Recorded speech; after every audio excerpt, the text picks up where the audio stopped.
So, good afternoon. Man, it took us a long time to get here. So, I think today we want to talk a little bit about where we've been, right? And I think one of the reasons we're here is because of Nateya, but we're going to get to that a little later on in this discussion. But I think it would be really good if we talked a little bit about who we've spoken with, because I think that makes for, I would say, some context for what we've learned over the course of this process of interviewing people and understanding how it has implications for the work we do as planners. I think we should let the viewers know who you are. Should they know? Everybody knows. Everybody should know me. After 6 episodes, right? After 6 episodes, they should know me. If they don't know me by now, if you don't know me, Just introduce yourself. I'm Kirk Harris. I am co-conspirator with my colleague Hubert Morgan. I'm a faculty member at the University of Wisconsin-Milwaukee in the Urban Planning Department. I am also a collaborator with my colleague in urban planning practice at various initiatives in Chicago and otherwise. And it's a pleasure to be here, and it's a pleasure to have you as an audience for us to kind of engage and to continue to engage as we move forward with our podcast work. I'm going to ask Nateya to introduce herself. Okay, so I am Nateya Taylor, and I am a second-year Master's in Urban Studies student at UW-Milwaukee, who will be graduating in May 2023. And I'm also, outside of academics, a multimedia storyteller is what I call myself, because as Kirk likes to call me, I am a Renaissance woman. So You're a black woman on the move. So I specialize in film, photography, and I also do some poetry as well. So I storytell through all those different mediums, and that's a little bit about me. But wait, hold up. But you sit here in an academic institution and you didn't tell people that you just finished your master's degree in urban studies, you just finished your thesis, you just defended. So why you leave that part out? I said I was graduating in May, which is I know, but you didn't give people the details that were very important to this context. So I want to make sure that's not left out, because that's part of your Renaissance woman picture. Yes. Isn't it? Yes. Okay. Okay, so let me give a little bit more details. So I just finished my master's thesis, and the title is very long, but it is Black Autonomy as a Form of Resistance and a Symbol of Rebellion, a comparative study of Robbins, Illinois, and Milwaukee, Bronxville, 1920 to 1970. You know she get ready to be a PhD student. You know she get ready to be a professor, because when you have titles like that means you get ready to get busy. Well, I don't know if I have anything as exciting as all of that. My name is Hubert Morgan. Welcome to the Black Dispatch. I am a long-range planner. I work in the space of civic democracy, and I work with this young man. And it's an absolute pleasure to have you as viewers join us. I didn't even pay you to say young man. But you keep saying young man. We like 2 years apart, I think. So we want to talk a little bit about what we've done, right? Because it's been a long journey, and I think people should know what we've done. And I think we've had a really good set of interviews. We've covered topics from kind of the pillars that were established, the public policy pillars that were established by the Illinois Black Caucus. We talked about education reform. We talked about health inequalities and the pandemic. We talked about community violence, which we might want to spend a little bit of time on, because that seems to be an issue that continues to kind of raise its kind of attention of the public generally now. And we talked about this question, it's an ongoing question of inequality, which for us as planners and community engagement folks and folks who are working and care about the autonomy of black communities, we need to talk about inequality, right? Because that all matters and has impact. And I think that it's also important for the viewers to hear. We have a number of episodes, and it's taken us a while, as you alluded to How did all of those things come together? This is where Nateya comes in. Right. There's an opportunity to interview her that you, the viewer, can have a sense of the tremendous asset that we have in trying to pull those things together. So we want to just interview Nateya to see what her goals are beyond just working with us. And then how can we do better in terms of the episodes ahead? Mm-hmm. So it's all moving forward. So we'll talk about that too.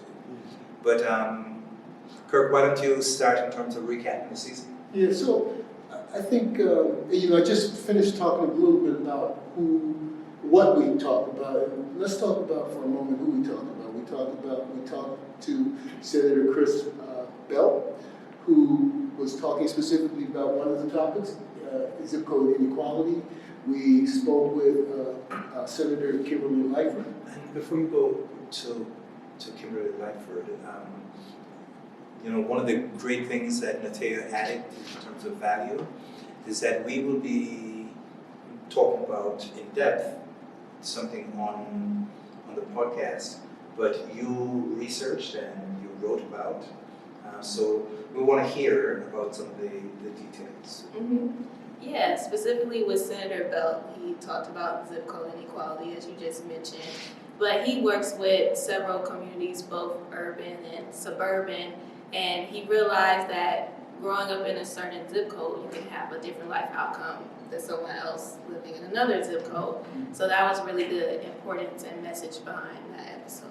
And for us, of course, as planners, having an understanding of the implication of place-based impacts is critically important, right? It's critically important what we do. And then we spoke with Kimberly Lightford, who, for those who may be familiar with Kimberly Lightford, Senator Kimberly Lightford, know that she's deep into educational issues.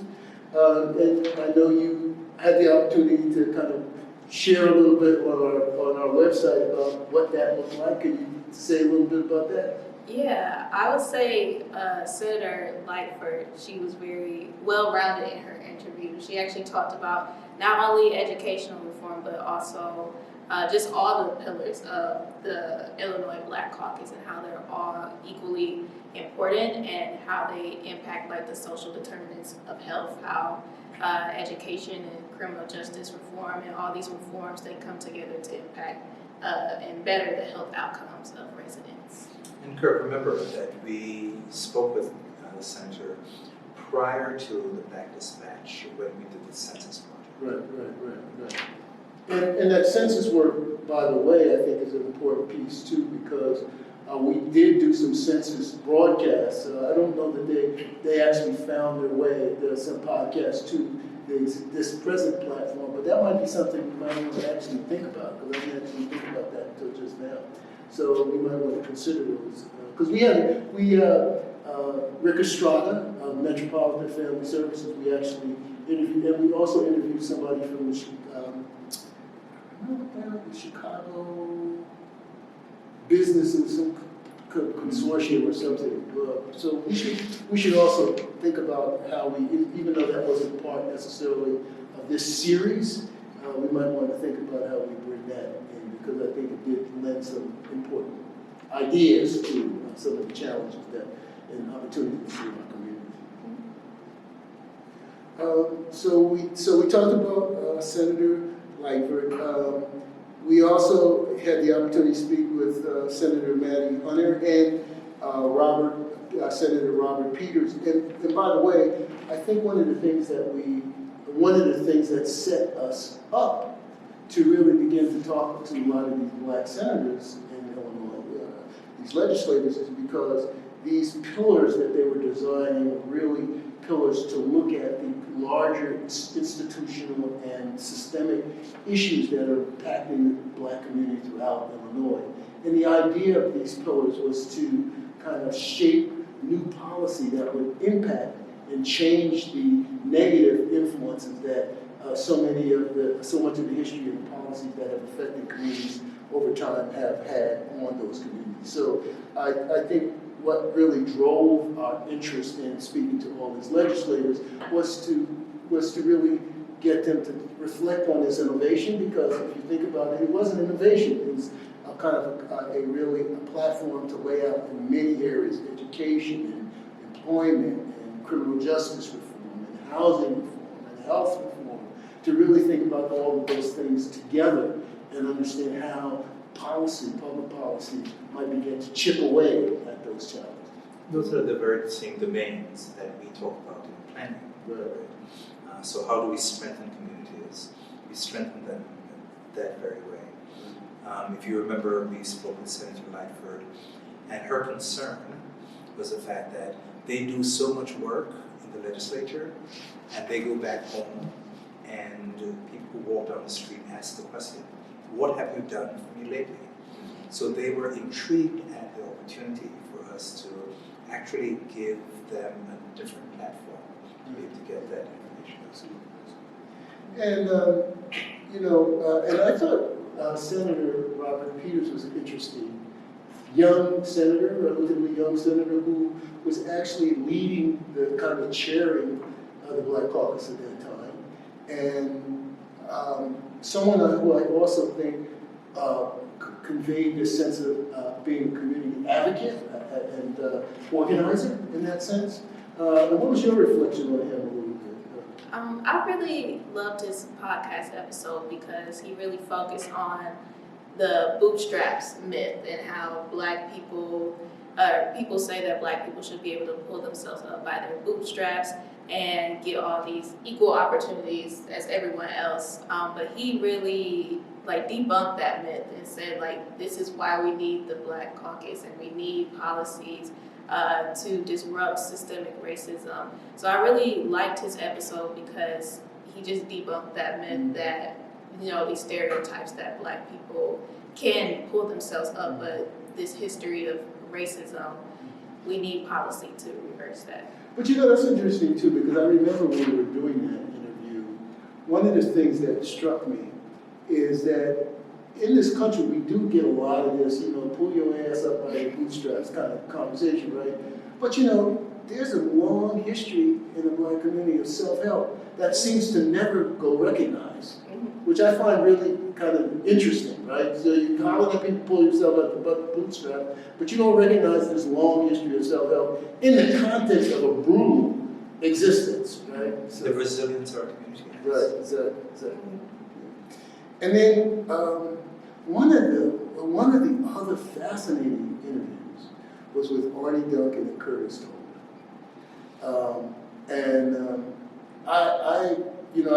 As people may remember, that Arnie Duncan under the Obama administration was the Secretary of Education.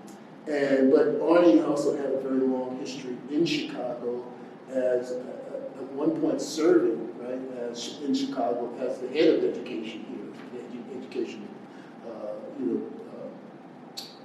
Board of Education. And then finding him kind of in a scenario where he's now thinking about education through the lens and through the context of deep community-based issues that relate to violence. What was your reflection? What was your collective reflection on that? Let me say this, that there was a book that I had to facilitate, lead in a book group. And that book was, and I highly recommend it for people who are readers. The name of the book is High Conflict. It's by Amanda Ripley, the author. We had the good fortune of being able to invite them, both Amanda and Curtis Toler, to participate in the book group.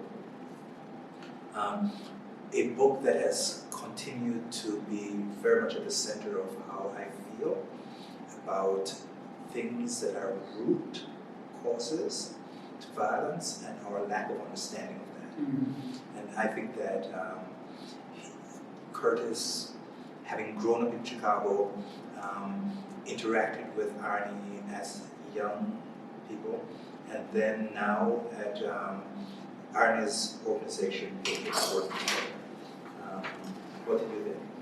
Yeah, I really like their reflections about the organization they're a part of called Chicago Cred, and how this organization is working with the community, directly with the community, to address community violence, and also hearing Curtis's story about him being a former gang member and now being a person who's in this organization to disrupt community violence in Chicago. I thought that was really amazing that they have people from the community involved in this organization, because I feel like those are the people you need.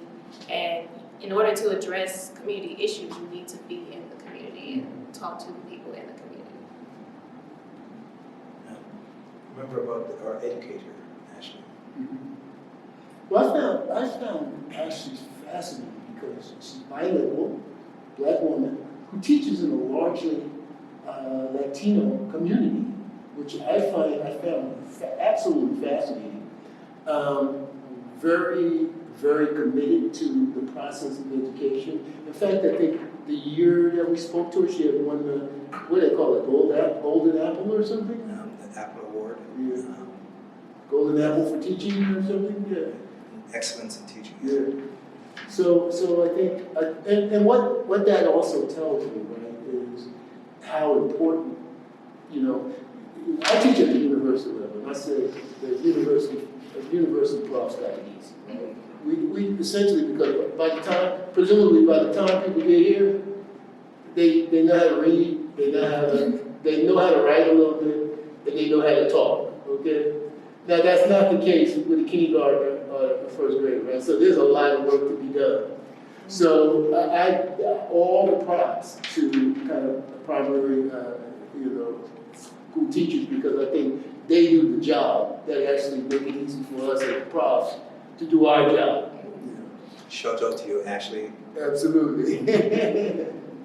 Now, did you get a chance to look at you checked out Ashley, right? Yeah, so I was very impressed by Ashley as well. Her being a young black woman, being so accomplished, and her being bilingual, and also her being like an education activist. Like, even though she is an educator, she is more than that. Like, she knows that being an educator impacts the life of her students, both inside and outside of the classroom, and especially being an educator during COVID, where a lot of students, especially students of color, educational outcomes were different because of, like internet access and just school access and all these other things. So I really like how Ashley looked at education from an inclusive perspective and recognizing the inequalities in education. So there was, even though it took us a while, there's a number of meaty podcasts that we delivered on. And before we get to the interview with you, I do want to ask the question, particularly of you, Nateya, because us old guys, we have a particular state. Why are you looking at it like that? I'm just telling you the truth. I didn't say it, Cuban. I didn't say it. Correct say. So we have a particular way of looking at the world, and even when we think about what we heard from these folks, like what do you think is like the collective lesson you might have got? What did you gather from listening to all these sessions and podcasts?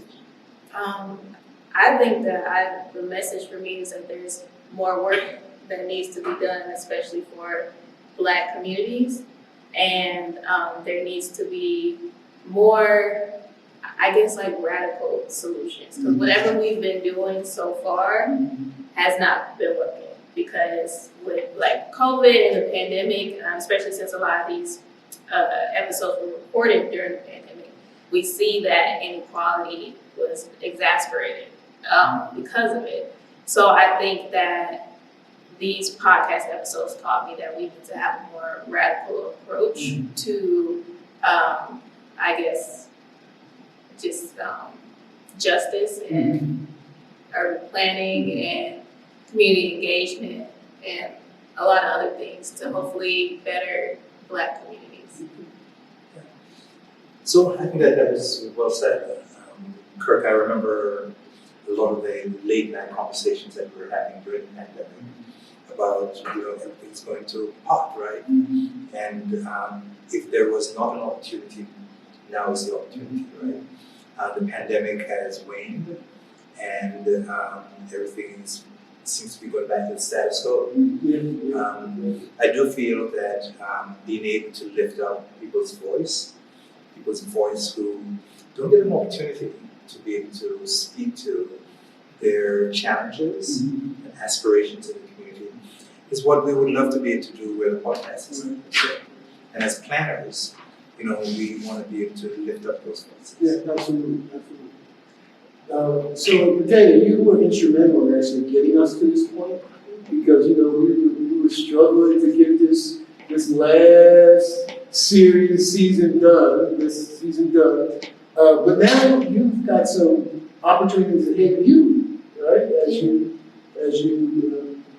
Why don't you tell them? It would be interesting because I don't think we talked at all about, or maybe we did, but I don't think we did about how we got hooked up for you to help us kind of move this process forward.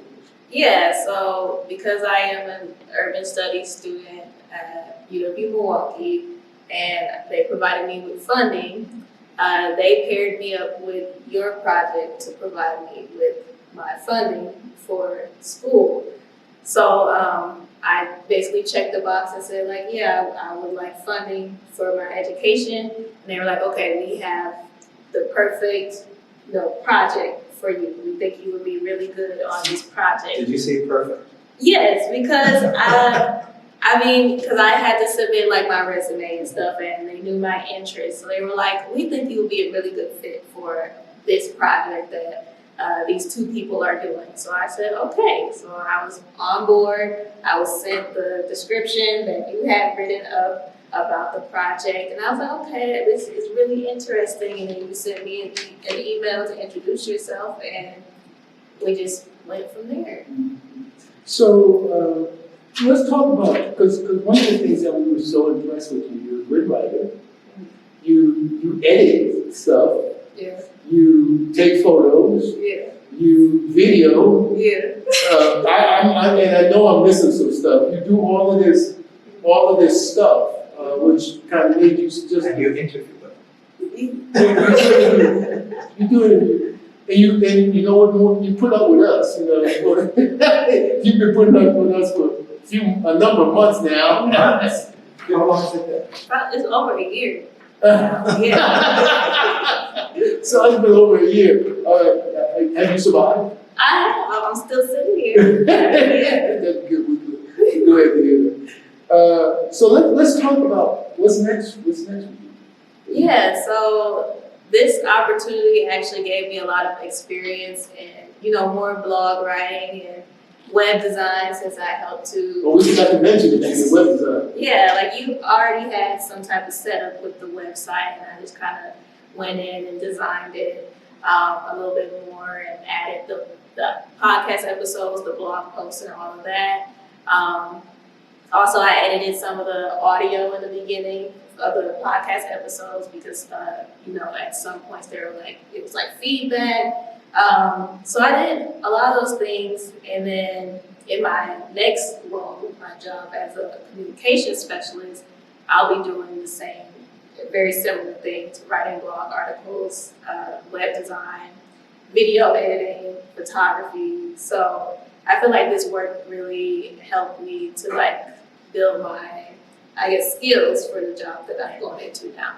That's really good. Can you tell the viewers your continued relationship with the practice manager? What do you mean by continue? See, this is what he does.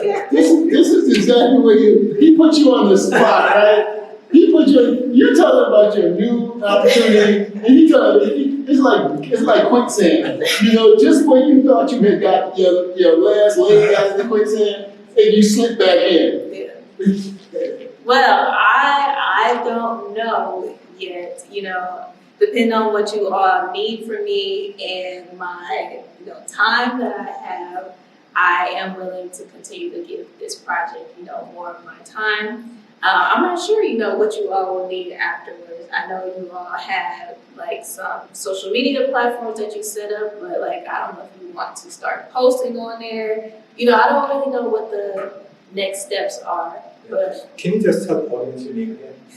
Nateya, Taylor.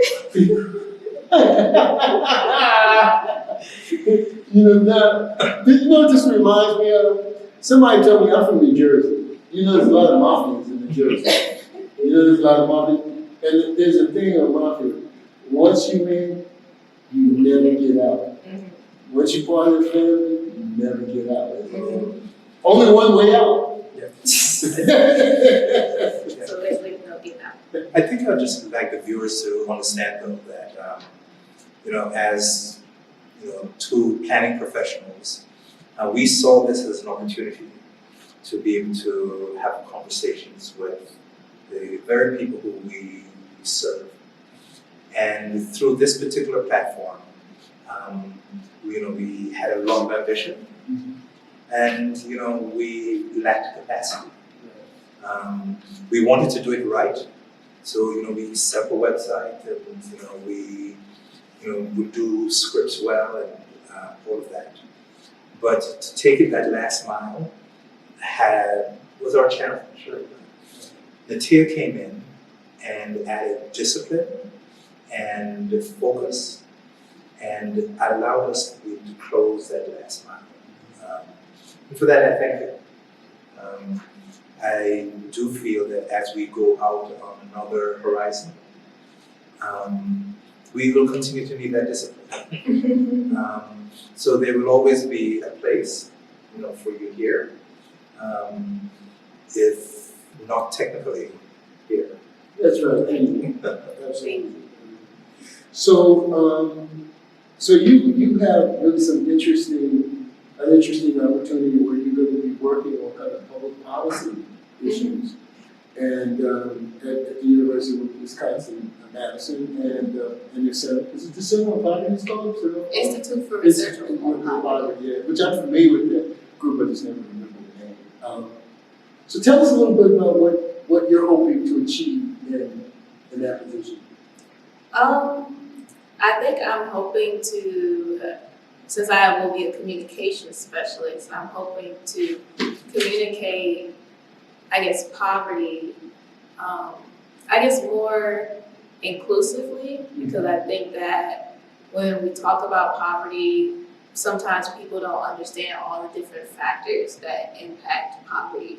So I definitely, as a communication specialist, want to be able to relay what poverty is and how it shows up in different ways, whether that's through food insecurity, or that's through criminal justice, the criminal justice system, or a parent has been locked up and that impacts poverty, or housing and how that impacts poverty. So I definitely want to show how poverty shows up in different ways, because I think people don't really see how interconnected poverty can be. So let me ask you a question, because you're at a point where you may not be moving away from us, all the way, but we might have still some connection. What's your sense of hope that you have for the Black Dispatch, given the work that you've done and so much that you've done so far? What would you like to see? How would you like to see it develop? Yeah, I would hope to see it continue to expand and have, of course, more seasons and expand beyond, Illinois. Because I know you both are based in Illinois and you interview people in Illinois, but I know there are so many more people that I feel like you all could interview, and I would hope that you all get the chance to interview them. I know Brian Stevenson was a person you all went to interview at one point. So I would hope to see the podcast evolve in that way, where you all get to interview more people and get a lot of different perspectives about communities and urban planning from a lot of different people. I feel like this season we got to hear from legislators, and I would like to see more perspectives on how we can approach better in Black communities. Yeah, Kirk and I have a couple of potential projects in the pipeline.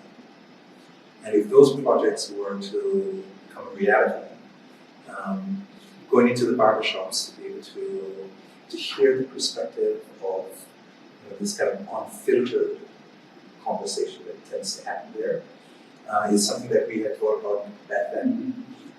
So I think that we should ensure that we have the bandwidth and capacity to be able to, when we move forward, have those conversations.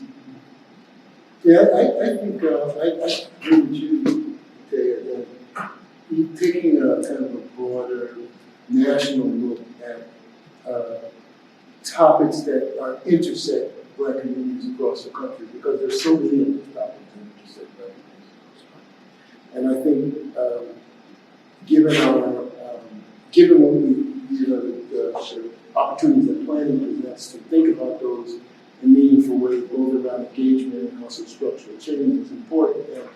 And identifying, young planners who are doing progressive things, identifying mayors, Black mayors, mayors of color, mayors of who aren't of color, who are really trying to advance progressive strategies on the ground in a practical way, and trying to build up a kind of a portfolio of examples of what can be done with a little bit of creativity and some organizing and tenacity.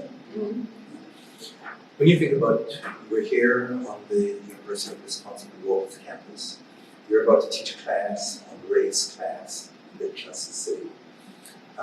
One of the classes that we talked about was about redlining here in Milwaukee.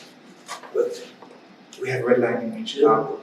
We just did a project in South Bend. There's redlining there, and an excellent exhibit of redlining that was done at the library there.